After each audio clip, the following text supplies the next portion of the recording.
পৃষ্ঠা 12, প্রশ্ন 83। Ibn Battuta কোন ভারতীয় শাসকের আদালতে কাজ করেছিলেন? উত্তর, মোহাম্মদ বিন তুগলক। 84। ইবন বতুতা কোন শহরকে ভারতের সবচেয়ে বড় শহর হিসেবে বর্ণনা করেছিলেন? উত্তর, দিল্লি।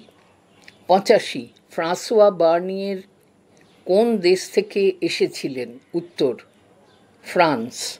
86। বার্নিয়ের কোন মুঘল যুবরাজের ঘনিষ্ঠ সহযোগী ছিলেন? উত্তর, দারা শিকো। 87। বার্নিয়ের এর মতে মুঘল ভারতে জমির মালিক কে ছিলেন? উত্তর, জমিদার। 88। ইবন বতুতা কোন ফলকে মানুষের মাথার মতো বর্ণনা করেছিলেন? উত্তর, নারকেল।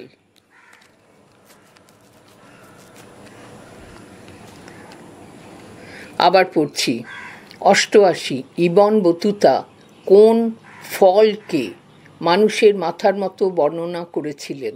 উত্তর, নারকেল। 89। কোন ইউরোপীয় পর্যটক ভারতের বাণিজ্য পরিস্থিতির তুলনা ইরান ও অটোমান সাম্রাজ্যের সাথে করেছিলেন? উত্তর, জাঁ ব্যাপটিস্ট ট্যাভার্নিয়ের। 90। বার্নিয়ের কোন মুঘল সম্রাটের শাসনকালে ভারতে ছিলেন? উত্তর, ঔরঙ্গজেব।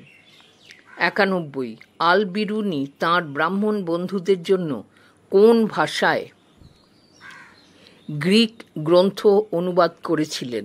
উত্তর, সংস্কৃত।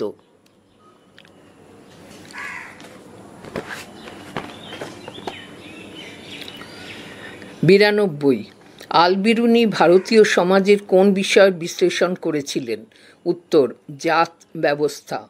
93। কে ভারতীয় শহরগুলিকে কোট শিবিরনগর আনকোট ক্যাম্প টাউন্স বলে বর্ণনা করেছিলেন? উত্তর, ফ্রাঁসোয়া বার্নিয়ের।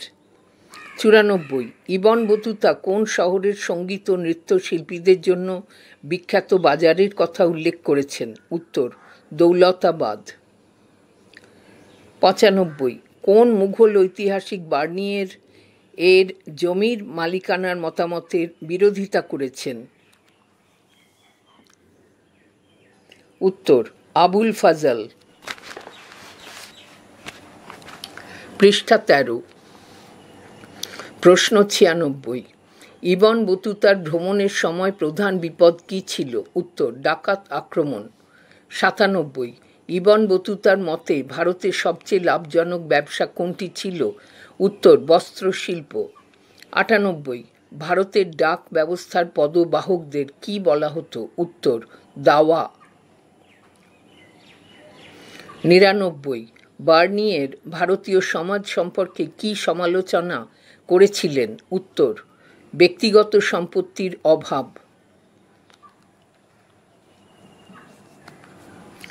100।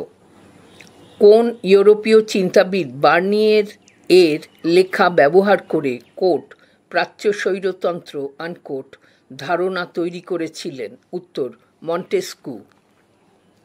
101। 17শো শতকে ইউরোপীয় পর্যটকরা ভারতে কেন আসতেন? উত্তর, ব্যবসায়িক সুযোগ অনুসন্ধান করতে। 102। ইবন বতুতার মতে ভারতের অর্থনীতি থেকে সবচেয়ে বেশি লাভবান হতো কোন শ্রেণী? উত্তর, ব্যবসায়ী। 103। কোন ভারতীয় শহরটিকে 28টি প্রবেশ দ্বার সহ শক্তিশালী দুর্গনগরী হিসেবে বর্ণনা করা হয়েছে? উত্তর, দিল্লি। 104। কোন মুঘল যুবরাজের সঙ্গে বার্নিয়ের ঘনিষ্ঠভাবে যুক্ত ছিলেন? উত্তর, দারা শিকোহ। 105। আল বিরুনি কোন বছর জন্মগ্রহণ করেন? উত্তর, 973 খ্রিস্টাব্দ। 106। ইবন বতুতা ভারতের কোন শহরে প্রথম প্রবেশ করেন? উত্তর, মুলতান। 107। কিতাব উল হিন্দ এর প্রধান বৈশিষ্ট্য কী ছিল? উত্তর, এটি 80টি অধ্যায়ে বিভক্ত ছিল। 108। ইবন বতুতা কত বছর ধরে ভ্রমণ করেছিলেন?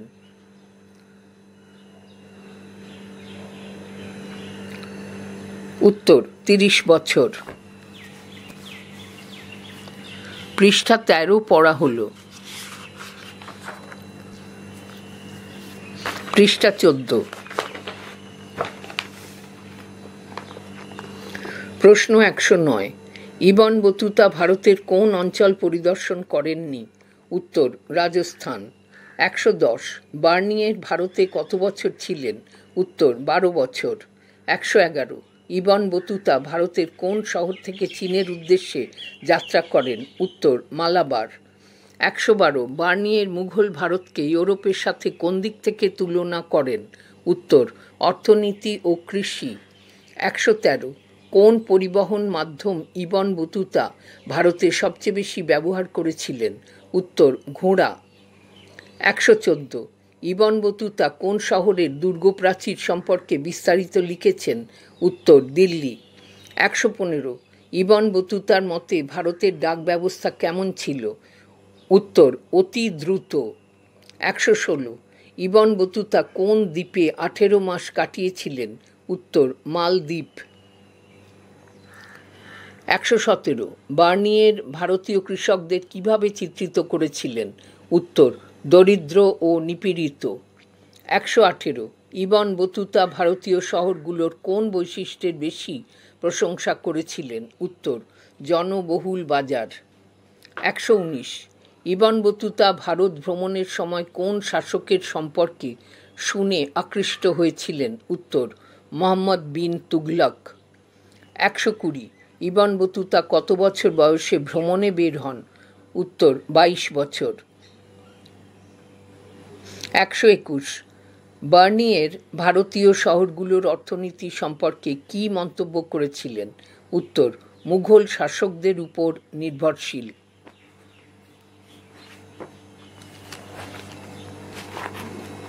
পৃষ্ঠা 15। প্রশ্ন 122। আল বিরুনি কোন বিদ্যায় বিশেষজ্ঞ ছিলেন? উত্তর জ্যোতির্বিজ্ঞান, গণিত ও দর্শন।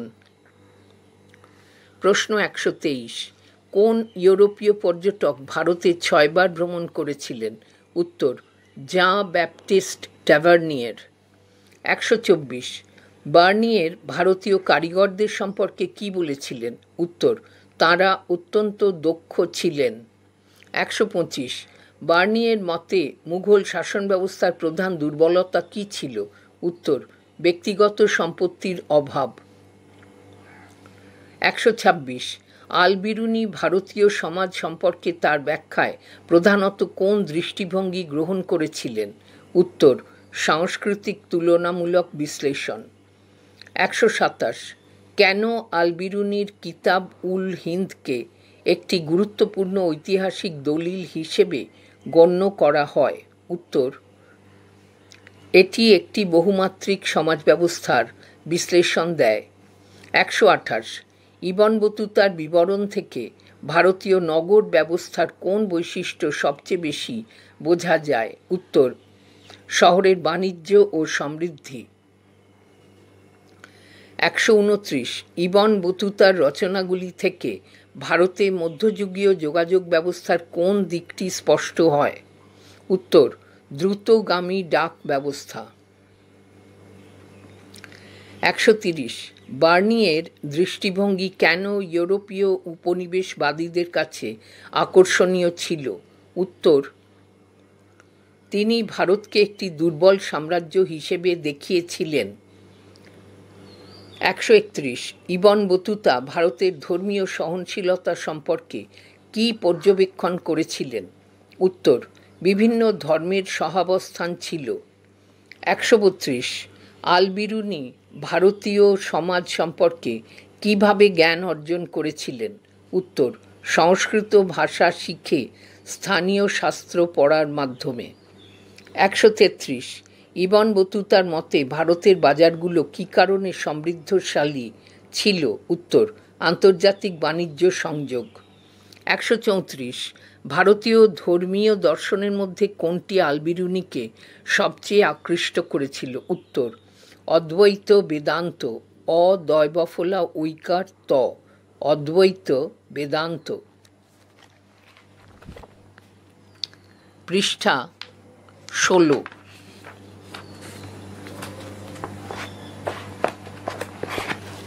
প্রশ্ন 135। আলবিরুনি ভারতীয় জ্যোতির্বিদ্যা সম্পর্কে কি মন্তব্য করেছিলেন? উত্তর, এটি অত্যন্ত উন্নত ছিল। 136। ভারতীয় বর্ণ ব্যবস্থার সাথে আলবিরুনি কোন সামাজিক ব্যবস্থার তুলনা করেছিলেন? উত্তর, পারস্যের শ্রেণীবিন্যাস। 137। আলবিরুনি ভারতীয় পণ্ডিতদের মধ্যে কোন প্রধান দুর্বলতা লক্ষ্য করেছিলেন? উত্তর, ইতিহাস রচনার অভাব। 138। আলবিরুনির মতে ভারতীয়রা বিদেশিদের কিভাবে দেখত? উত্তর, তারা অতিথি পরায়ণ ছিল। 139। আলবিরুনির মতে হিন্দু আইন গ্রন্থ অর্থাৎ ধর্মশাস্ত্র কেমন ছিল? উত্তর, অত্যন্ত বিস্তারিত ও কাঠামোবদ্ধ। 140। দুয়াতে বারবোসা কোন দেশের পর্যটক ছিলেন? উত্তর, পর্তুগাল। 141। পারস্যের পর্যটকের নাম? উত্তর, আব্দুর রাজ্জাক।